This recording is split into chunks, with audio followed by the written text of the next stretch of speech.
waaw ñu sant yàlla bu baax a baax xam nga di julli si Yonent bi di sant président Macky Sall di sant ministre Matar Ba di sant monde lamb bi yëpp quoi parce que lii dafa daw yaram di ñaan yàlla lii ñu defal nii ñoom ñu xam ne ñun ñu ko defal jar na ko loolu la ñuy ñaan yàlla quoi ñun ñu xam ne ñun ñii jar nañ ko bu baax a baax ñu bañ am benn regretté boo xoolee tey champion yëpp ñëw mbër yëpp ñëw def vert zone rouge def cosaanu Sénégal génnee culture bi xam nga yaram dafa daw xam nga ku gis lii tey lu am fii xam nga ne mbër yi ñu ko defar jar nañ ko loolu laa amoon lu ma si wax wasalaam di leen sant leen gërëm.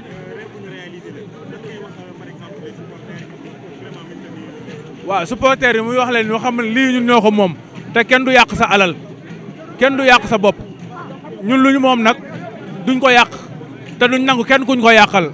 ñun luñ moom duñ ko yàq te kenn du ko nangu duñ nangu kenn ñu yàqal ñu ko. man maay trésorier général bu association des lutteurs en activité man maay trésorier général bi Khadim Gadiaga mooy président bi secrétaire général Balla Diouf mais ñoo ngi sant ñëpp di gërëm ñëpp di remercier monde bu fi teew yëpp quoi wasalaam. Être qu'une politique de sensibilisation parce qu'on ne peut pas se mettre en haut d'un arbre et vraiment scier cet arbre pour tomber. Ça nous appartient. Quand on casse quelque chose, vraiment quand on démolit ou on n'est pas content, on se déverse sur des chaises ou quoi pour gâter quelque chose qu'on a dépensé des milliards, ça sera vraiment regrettable. Maintenant, la sensibilisation doit commencer par les lutteurs, ils doivent sensibiliser et parler avec leurs supporters pour leur comportement, ça c'est important. Et puis encore, en plus, je vais lancer un message lors des championnats du monde de football. On a vu les supporters sénégalais, après marche, ramasser ces d'ordures. Mais là, derrière, tu vois beaucoup de d'ordures, personne n'a ramassé. Donc c'était de la simulation. Ce qu'on a montré ailleurs, on le montre ici. Après les combats, il faut que les supporters essayent de se comporter, nettoyer ou ramasser des ordures. Ça, c'est important. Il faut commencer les charités à donner, commence par soi-même. Il faut commencer par sa propre personne. Moi, Moustapha Gueye, je ne peux pas m'asseoir ici pour regarder un combat de lutte. On gagne mon lutteur, je prends cette chaise, j'écrase. Mais on te prend. Et quel est le message que vous adressez à celui qui a reçu tout ça, le président de la République? Le message qu'on adresse au président de la République Macky Sall, c'est vraiment lui remercier de fond notre cœur. Il a le remerciement de tous les sportifs, particulièrement des lutteurs. Les lutteurs sont trop contents, ils sont tous là. Aujourd'hui, on devait venir avec 8000 lutteurs licenciés, avec des licences à la main. Mais malheureusement, qu'on nous avait dit d'amener 120 personnes, on a amené 20 lutteurs qui sont venus en game traditionnel. Ils ont fait le tous, ils ont dansé, ils ont fait de l'exhibition en combat de lutte pour montrer que ça c'est une façon de remercier le président de la République. Donc, monsieur le président de la République, merci encore au nom de tous les lutteurs. Alors, on ne peut pas vous rencontrer aussi sans vous demander l'état de santé de Gris Bordeaux. Machallah, alhamdoulilah, c'est une occasion. Il est retourné à la maison tranquillement, mais après, on a reçu d'autres conseils d'un professeur cardiologue qui a voulu vraiment prendre Gris Bordeaux en charge dans un coin très gardé discret. Hein? Et alors là, il continue ses soins, mais alhamdoulilah, il a repris toutes ces choses. Merci à vous. kontaan nañ ñoo kontaan ci stade bi barke Serigne Sall kontaan nañ Macky Sall bëggee 5e tour maa koy fal man 5e tour bu ko bëggee dafa gën numéro Torabikha espagnol Alicante maa koy fal 5e tour man Macky Sall bëggee 5e tour ma fal ko ma ni Macky Sall bëggee 5e tour maa koy fal daa am loo xamante ni ñoo ko moom mooy arène nationale waaw lii suñu cosaan la lii aada la dëgg la cosaan aada bu ñu àndee làmb neex tak juróom-ñaari ndeer kuñ jiñ ngay soow seen cosaan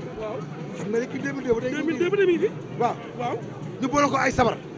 juróom-ñaari ndeer waaw kuñ jiñ ngay soow kon Macky Sall bu bëggee 5e tour maa koy fal ma barki Rasulullah 5e tour maa koy fal du CNG aujourd'hui une arène nationale qui sera donc bientôt livrée au monde sportif sénégalais. Quelles sont vos appréciations par rapport à ce bijou? Mais nous rendons grâce à Dieu de nous donner vie et santé pour être ici aujourd'hui à la remise officielle des clés de ce bijou qu'est ce complexe sportif dominé probablement par l'arène nationale. Mais n'oublions pas qu'au-delà de l'arène nationale, il y a un complexe hôtelier, qu'il y a des salles d'entraînement pour les sports de combat, qu'il y a plusieurs bureaux et éventuellement un musée des sports de combat, particulièrement de la lutte. Je peux dire depuis 1960, ça a été la volonté et l'envie de tous les présidents qui sont passés par ici. Léopold Sédar Senghor, Abdou Diouf, Abdoulaye Wade, mais Dieu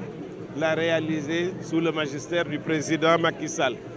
Monsieur Matar Ba étant ministre des Sports. Lors de la pose de la première pierre, je disais ici que l'éléphant blanc devient réalité. Et aujourd'hui, nous avons notre arène. Beaucoup de satisfaction. Honoré, je le suis. Et l'équipe qui est derrière moi. Mais beaucoup aussi d'inquiétude. La faiblesse des Sénégalais, souvent, c'est la maintenance. Il faudrait que tout un chacun de nous soit conscient pour faire en sorte que ce bijou qui n'existe nulle part à travers le monde puisse être bien entretenu et pendant très longtemps. acteur u làmb en général ñu ñëpp kontaan nañ ci président bi ñu koy sant ñu koy gërëm bu baax ci taxawaay bi ci considération bi mu am ci làmb bu baax a baax ak ministre am boobu muy monsieur Matar Ba ministre bu brave boobu ñu ngi koy gërëm di ko sant doo xam ne waa làmb kontaan nañ ci moom bu baax a baax a baax. ok léegi xam nañu làmb ak violence tey jii nii li nga xamante ne mooy Macky Sall may na leen ko yéen ñi nga xamante ne acteur u mbër la loolu di wax seen i supporters ak seen i fan. waaw loolu comme ni ñu koy waxee am nañ ay rôle yu mag li ñu ci war a joué en tant que ambassadeur pour la non violence ñu dox ci ñu wax ci bu baax a baax a baax parce que làmb daa war a boole sport daa war a boole waaye warul tàqale te ñu ñëpp ñoo bokk ndey bokk baay yaa ngi dégg war nañ mën a defaraat làmb siège yi aussi làmb ji arène nationale bi tamit ñu def entretien bi téye ko bu baax a baax a baax sàmm ko bu baax a baax a baax bu ñu ñëwee bu daanee sa mbër wala sa mbër daan nga nuyoon te bokk ndey bokk baay ñibbi ñu gàddee nii parce que xam ne lii nekkul lu yomb daal incha allah kontaan nañ ñu ngi bëggee ñëpp di gërëm ñëpp waa Pikine ñoo gën a kontaan parce que arène bi suñu koñ la ñëw jaajëf ñoom ñëpp teew ñoom Boy Séréer si Tapha Thior tout ku nekk ancienne gloire rek ñëw na tey bool subitement te xaaruñ ko ci dara ñu ñoo defar suñu bopp banderole pour woon ko ne dañu kontaan di ko doole njukkal. tey indi nañ arène nationale ci Sénégal am na benn pas bu yokku ci làmbu Sénégal. waaw am na lu bëri lu yokku Sénégal parce que suñu cosaan am na loo xam ne dañ ko tere woon te dinañ ko indiwaat cosaan bi dinañ ko indiwaat fii ci arène Sénégal arène nationale bi. tey lan ngay wax sénégalais yi lan ngay wax la famille de la lutte. la famille de la lutte mooy ñu nekkee benn booloo ndax lii ku leen ko defal yéen la ko defal yéen a ko moom merci le président de la République merci tous les organes les télévisions les communicateurs traditionnels rawatina suma xarit suma doomi ndey Mbekaay Mbaye. jërëjëf àndandoo dem lamb dépassé na niveau violence lamb amatul violence ñi ñu fii ñëw ñëpp ñoo bokk ndey ñoo bokk baay la preuve boo ñëwee Iba Mar Diop fan yii nii da ngay xool mbër day daanu sax toog ay supporters am toog pour ñu xaar journée bi jeex ñun ñëpp ñu demandoo ce qui veut dire am na benn état d'esprit wala benn niveau boo xamante ne dépassé nañ ko te ku kii di dépassé yenn affaire yi nag di ko bàyyi nañ violence wax dëgg yàlla yaakaar naa ne loolu noonu buñ ko fi sax xalaat du fi am waaw.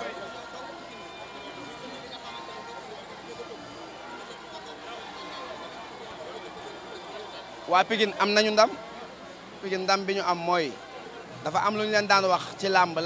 te yàlla dogal ñoom ñu indil leen arène bi ci ñoom ndam la sant yàlla la xanaa di wax riverains yi nga xamante ne ñoo dëkk fii ci côté stade bi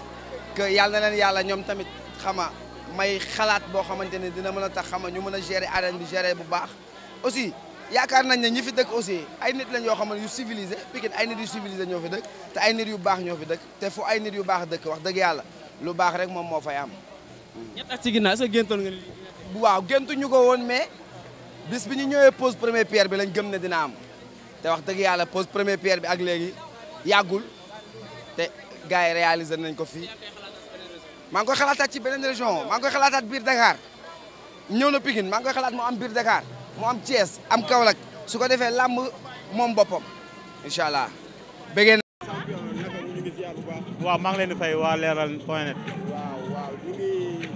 ngi lay laaj yow bisu tey bi yow naka nga ko dundee. waaw am kontaan parce que li sunu papa yi doon rêvé sunu maam yi doon ko rêvé sunu génération ñëw fekkee ko donc dañuy wax alhamdulilah ba pare di ñaan le président li mu def nii mu doon ay ngëneel ci moom. waaw d'accord léegi arène bu mel nii temps yi ñu ngi gisoon ne entre mbër yi ak ñi jiite làmb bi doxul woon. léegi yow situation boobu yow noonu nga ko jàngatee ndax dañoo war a régler loolu wala daal noo gisee ci situation boobu yow. waaw parce que loo ci gis rek loolu lépp lu ñu war a waxtaan dañ ko war a waxtaan parce que ñun ñëpp ñoo bokk làmb ji ñoo bokk li ñuy défendre donc il est temps que ñu xam ñun ñëpp suñu intérêt commun lan la mooy mbër noble la mbër buur la waaw donc war nañu mën a gérer ba nga xam ne mbër bi dina nekk dans des bonnes conditions ba nga xam ni moom mooy nekk acteur principal bi quoi. kon dañuy ñaan yàlla lépp nekk ci jàmm comme ça ñu mën a bëre fii si jàmm daal waaw. waaw depuis boobu ba tey maa ngi nekk samay entraînement li ma war a nekk si laay nekk sama entraînement ci nekk sama bopp di xaar combat macha allah. waa ñu ngi contacté mais am nañu yaakaar dara sotti incha allah jaajëf waaw. kontaan nañu bu baax doole tey président lu mu def nekkul lu ndaw yaa ngi dégg parce que dafa gën a jox considération làmb gën a jox considération mbëri ñu ngi kontaan ci moom bu baax a baax di kontaan tamit ñun Pikinois yi ñoo gën a kontaan parce que ba mu jëlee budget bi 32 milliards ne def te arène nationale xoolu fenn dafa xool jeune Pikine kon ñun Pikinois yi ñu ñoo gagné yaa ngi dégg lenn moo def nag muy ñu nga xamante ni mooy monde làmb bi ñu ñëpp ñu téye ko jàpp ko instant yi buñu fi ñëwaatee 1 an dañoo war a gis mu mel ni mu meloon ñu entretien bi ñu jàpp ko bu baax a baax xam ne lii yombul yaa ngi dégg président dafa war ni considéré na làmb dafa war ni considéré na ñun mbëri yaa ngi dégg waaw amoon na ñàkk déggoo mais gis nga déggoo am na parce que ñëpp ñëw nañ ñoo bokk ndey bokk baay dégg-dégg comme ni ñuy waxee làmb dafa bëri coow mais bëri problème parce que ñu ñëpp ñoo bokk ndey ñoo bokk baay yaa ngi dégg képp ku ñuy kaas rek da nga koy kaas parce que da nga bëgg làmb avancé rek yaa ngi dégg mais daal bëgg a wax ni moom kontaan nañ bu baax ci président ah ba loolu moo mën a ne man ko CNG bi xam nga li ñu liggéey ci làmb bu ñuy génn sax dañoo war a génn ci génn bu rafet làmb yëpp kontaan làmb yëpp sargal leen parce que def nañ ci làmb lu bari quoi ñuy kontaan di sant ñëpp di wax ni Pikinois yi di wax lii ñu leen jox tamit ñu sàmm ko bu baax a baax a baax ñu téye ko parce que lii nekkul lu yomb ñun Pikinois yëpp maa ngi lancé appel képp kuy Pikinois lii ñu la jox nga sàmm ko képp koo xamante ni nag supporteru mbër nga boo ñëwee fii ñu daan sa mbër wala sa mbër daan nga nuyoo bokk ndey bokk baay ñibbi te ñu moytu violence bi kontaan nañ jërëjëf merci waaw loolu du yàgg léegi kay mun na ko dëgg neexul ku ñëw baax na non instant yi ku ñëw baax na mais fi mu toll nii daal boo ñaa feeg déwén dina ñëw yëngal incha allah man gaa yëpp ku taxaw mu fel la. Puis en tout cas réglé. C'est avec lui que le Sénégal a eu ce joyau qui ne court pas les rues. Vous faites le tour de l'Afrique, vous ne verrez pas. Et ça, c'est pour notre sport traditionnel. Et vous voyez, quand on a un ami président de la République qui est hôte du Sénégal, on est obligé de prendre en compte ce qu'ils veulent. C'est pourquoi on a organisé une cérémonie soft comme ça.